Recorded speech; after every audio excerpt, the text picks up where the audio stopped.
Hi friends, இன்றைக்கி எபிசோடில் அந்த மாப்பிள்ளை பையன் நாங்கள் எதிர்பார்த்தபடி பொண்ணு நீங்கள் இல்லை, உங்களை கல்யாணம் பண்ணிக்க முடியாதுன்னு சொன்னதும் அந்த இடத்துல விஜய் வராரு. வாங்க வீட்டுக்கு போகலான்றாரு. இவன் கல்யாணம் பண்ணிக்கலான்னா இவனை நல்ல மாப்பிள்ளைன்னு சொல்லிட்டு அவரை அப்படி காட்டுற போல் கையை ஒரு அழகாக ஸ்டெயிலாக தலையிலேருந்து வச்சு காட்டுறாரு. இந்த இடத்துல நல்லா இருந்தது. காவேரியும் காரில் முன்னாடி சீட்டை ஏற போகும்போது அந்த பொண்ணு ஏறுறா, விஜய்க்கு பார்த்த பொண்ணு. அப்போ ஆவரா. ஆனால் இதை விட்டு பிடிக்கணும்க்கா விஜய் உடனே இதெல்லாம் அவகிட்டயே கேட்குறது. இல்லை அப்படி இல்லை இப்படி இல்லை, அந்த பையன் ஏன் என்னை பிடிச்சிதுன்னு சொல்லிட்டு பிடிக்கல, அதை தான் நான் யோசிக்கிறேன்லாம் மாத்துறேன். ஆனால் அதுதான் உண்மை. ஆனால் விஜய் மேலே ஒரு லவ் வரப்போல் தெரியல காவேரிக்கு. ஏன்னா கோவம் தான் அதிகமாக வருது.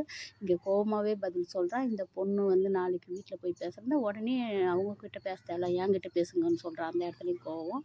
இதை அப்படியே கொஞ்சம் ஃபாலோ பண்ணி விஜய் கொஞ்சம் பின்னாடியே காவேரி பின்னாடியே போகாத இருந்தாருன்னா கண்டிப்பாக காவேரிக்கு ஏதாவது ஒரு பொசிஷன் வரதான் செய்யும். ஆனால் இவர் தான் பின்னாடியே ஓடிக்கின்னு இருக்கிறாரு.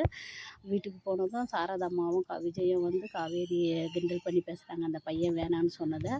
ஆனால் காவேரிக்கு சரியான கோவம் வருது. அம்மானு கூட பார்க்காம அவ்வளோ திட்டுறாரு. அந்த ஆள் கூட குடிக்கணும், நீயும் இப்படி பேசுகிறேன்னு விஜய்கிட்டே நீ எனக்கு மாப்பிள்ளை பார்க்குறேன், உனக்கு நான் பொண்ணு பார்க்குறேன், அந்த லிமிட்டை தாண்டாதீங்கன்னா அவ்வளோ ஒரு கோவம் கிண்டல் பண்ணும்போது வரதான் செய்யும். ஆனால் இவ்வளோ கோவம் பொண்ணுக்கு ஆகாது.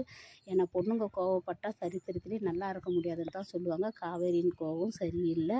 இந்த இடத்துல யோசித்து கூட பார்க்கலாம், அம்மா ஏன் அவர் கூட சேர்ந்து இப்படிலாம் நடந்துக்கிறாங்க. அம்மா அப்படியாப்பட்ட கேரக்டர் கிடையாது.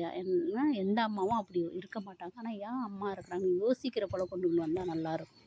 யோசித்தானா அவளோட பழைய நினைவுகள் வரலாம். எங்கள் வீக்காவோட காதலை நாங்கள் அழகான காதல் மூமெண்ட்டாக பார்க்கணுன்னு ஆசைப்பட்டோம். ஆனால் இது நானும் கோவத்தில் போகுது. அடுத்தது எபிசோடில் என்ன நடக்குதுன்னு பார்க்கலாம். சாரதாம்மாவும் விஜயும் பலூனில் சாரி எழுதி சாரி கேட்குற விதமும் நல்லா இருந்தது.